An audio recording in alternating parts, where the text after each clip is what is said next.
मित्रांनो नमस्कार. मी महेंद्र शिंदे आणि तुम्ही पाहत आहात सेन्स अँड टेस्ट. आजच्या एपिसोडमध्ये मी आपल्या पुढील काही खऱ्या प्रश्नांची समस्यांची चर्चा करणार आहे आपल्या देश पातळीवरच्या. आज आपण खरं म्हणजे खऱ्या प्रश्नाकडे आपण पाहतच नाही आहोत. किंबहुना खऱ्या प्रश्नांची जाण असणारे नेते राजकीय पटलावर नाहीच आहेत. लोकांना खऱ्या प्रश्नाबद्दल सांगणे, लोकांची नजर खऱ्या प्रश्नाकडे वेधणे हा राजकीय पक्षांचा कार्यक्रमच नाही. त्यांचा एकमेव कार्यक्रम आहे. पक्ष म्हणून सुद्धा नाही, अगदी इंडिव्हिज्युअल सत्ताकारणी, मी त्याला राजकारणी सुद्धा म्हणणार नाही, अशा नेत्यांचा, की ते म्हणजे सत्तेत कसं टिकून राहता येईल, टिकून राहण्यासाठी काय करावं लागेल. मग ते पैसे असतील, काही असेल, सत्तेतून पैसा आणि पैशातून सत्ता, हे कसं राखता येईल, असे हे सत्ताकारणी आहे. त्यामुळं लोकांना खऱ्या प्रश्नाबद्दल सांगणे, त्यांची त्याबद्दलची जाणीव जागृती वाढवणे, हे काही होताना दिसत नाही. आणि काही लोकांना याची जाण आहे, काही राजकीय नेत्यांना याची चांगली जाण आहे, परंतु त्यांना असं वाटतं की समोरचा जो पक्ष आहे तो काही बाही खोटं बोलून, त्यांच्या धार्मिक भावना भडकावून मत हस्तगत करत आहे आणि सत्तेवर येत आहेत. तर लोकांना अगदी लवकरच पटणारा, तात्काळ पटणाऱ्या गोष्टी आपण केल्या पाहिजेत. आणि तेही लोक जे खरे म्हणजे जाणतात खरे प्रश्न काय आहेत ते सुद्धा लोक खऱ्या प्रश्नांची चर्चा करायला कचरतात. त्यांना वाटतं की ते परवडणारे नाहीत. तर हे कुठले प्रश्न आहेत खरे, मी ज्यांना खरे प्रश्न म्हणतोय ते कुठले आहेत? मला वाटतं की ते प्रश्न आहेत 3, सर्वात महत्वाचे आपल्या पुढील 3 प्रश्न. आणि 3 प्रश्न केवळ भारतापुढील नाही आहेत, तर ते सगळ्या जगापुढीलच आहेत आणि म्हणून ते जास्त महत्वाचे आहेत. त्यातील पहिला प्रश्न म्हणजे लोकसंख्या.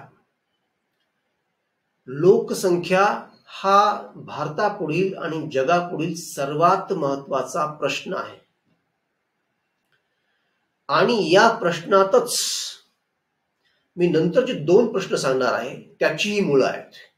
आणि म्हणून हा प्रश्न अधिकच महत्वाचा बनतो. कारण जोपर्यंत लोकसंख्या आवाक्यात येत नाही, आटोक्यात येत नाही, तोपर्यंत आपण कितीही विकास केला तरीही आपण एक राष्ट्र म्हणून किंवा जगाचे नागरिक म्हणून आपण जग चांगलं नाही पाहू शकणार. हे जग चांगलं होणार नाही, कारण विकासालाही मर्यादा आहेत. आणि मला वाटतं की ह्या विकासाच्या सॅच्युरेशन बिंदूकडे आपण येत आहोत.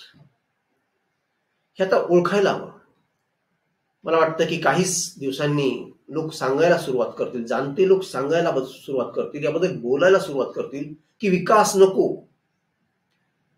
कारण विकासातच आपली जी काही कल्पना विकासाची आज आहे त्यामध्येच पुढच्या विनाशाची बीजे दडलेली आहेत. कारण एका मर्यादेच्या पलीकडे आपण कितीही विकास केला तर ही पृथ्वी लोकांना नाही झेलू शकणार, लोकांना नाही जतन करू शकणार. आणि त्यामुळे मला वाटतं की लोकसंख्या थांबली पाहिजे, तिचा रेट कमी झाला पाहिजे. कारण विकास कितीही वाढवला तर त्याचा सॅच्युरेशन बिंदू आलेला आहे. हा पहिला प्रश्न. दुसरा प्रश्न आहे पर्यावरणाचा. मी आत्ताच सांगितल्याप्रमाणे पर्यावरणाचाही प्रश्न पण लोकसंख्येशीच निगडीत आहे. कारण लोकसंख्या कमी झाली तर आपोआपच पर्यावरणाचे प्रश्न कमी होतील, पर्यावरणावर पडणारा ताण कमी होईल, अवकाशात सोडल्या जाणारे विषारू वायू आपोआप कमी होतील. हे जगावरचं फार मोठं संकट आहे. अगदीही आपल्या दारापर्यंत आलेलं आहे. आज तुम्ही पाहता की दिल्लीमध्ये वर्षातून बऱ्याच काही वेळा शाळा आणि कॉलेजेस बंद करावी लागतात. ऑड आणि इव्हन ट्रॅफिक बाबत चालवावं लागतं. शाळा बंद कराव्या लागतात म्हणजे आपण कुठल्या संकटात आहोत याची कधी आपण काळजी केली का? हा प्रश्न आपल्या तेवढ्या तीव्रतेने कधी स्ट्राईक झालाय का? मला वाटतं तो आणखीही जनसामान्यांना तशा रीतीनं स्ट्राईक झालेला नाहीये. तर हे अगदी आपल्या दारापर्यंत आलेले संकट आहे. डोंगराची डोंगरं आपण कापत नेत आहोत. खरं म्हणजे हे पाहत असताना खूप वेदना होतात. कारण आपण असं काही नुकसान करून बसत आहोत की ते आपल्याला भरून नाही काढता येणार. तुम्ही मोठ्या मोठ्या शहरांच्या आसपास व्हा, पुणे असेल, मुंबई असेल, बंगलोर असेल, दिल्ली असेल, की मोठे मोठे डोंगर आपण कापत नेले आहेत आणि तिथं वस्त्या बसवल्या आहेत, तिथं आपण काही उद्योगधंदे उभारले आहेत. ते असं आपण कुठपर्यंत करणार? यालाही मर्यादा आहे. आणि त्यामुळं लोकसंख्या कमी करणे आणि पर्यावरणाकडे विशेष लक्ष देणे ही आपली जबाबदारी आहे. ही सरकारची नैतिक जबाबदारी आहे. आणि तिसरा प्रश्न आहे मित्रांनो, सामाजिक सलोखा राखणे. आज आपण धर्माधर्मामध्ये, जाती जातीमध्ये, वंशावंशामध्ये जो आपण फार मोठा द्वेष आणि तिरस्कार पाहतोय आपसामध्ये, तो कमी करावाच लागेल. आणि हे संकट असं आहे, उद्या जरी लोकसंख्या कमी झाली आणि किंवा काही जरी झालं तरी हे संकट आपलं डोकं अधूनमधून का होईना वर काढणारच आहे. आणि लोकसंख्या कमी केली तर हे काहीच निवळणार आहे, हे सुद्धा खरं. हे तिन्ही प्रश्न मला वाटतं की खूप महत्वाचे आहेत. आणि मला वाटतं की ही जी वेगवेगळी सरकार आहेत वेगवेगळ्या देशातली, ते भारत असेल, पाकिस्तान असेल, अफगाणिस्तान असेल, इंग्लंड अमेरिका असेल, तिबेट असेल, चायना असेल, या प्रत्येक देशामध्ये या तिन्ही गोष्टीसाठी विशेष मंत्रालय उभारली पाहिजेत. आणि यांचं काम असं ऑर्गॅनिकली व्हायला पाहिजे. अर्थात हा अतिशय स्वप्नाळू आशावाद झाला हे मी जाणतो, परंतु जे खरं आहे ते खरं आहे. आणि आपण जर सत्याकडे नाही गेलो, आपण जर खरं समजून नाही घेतलं तर आपला विनाश अटळ आहे. आणि आपल्याला आज नाही उद्या करावंच लागणार आहे.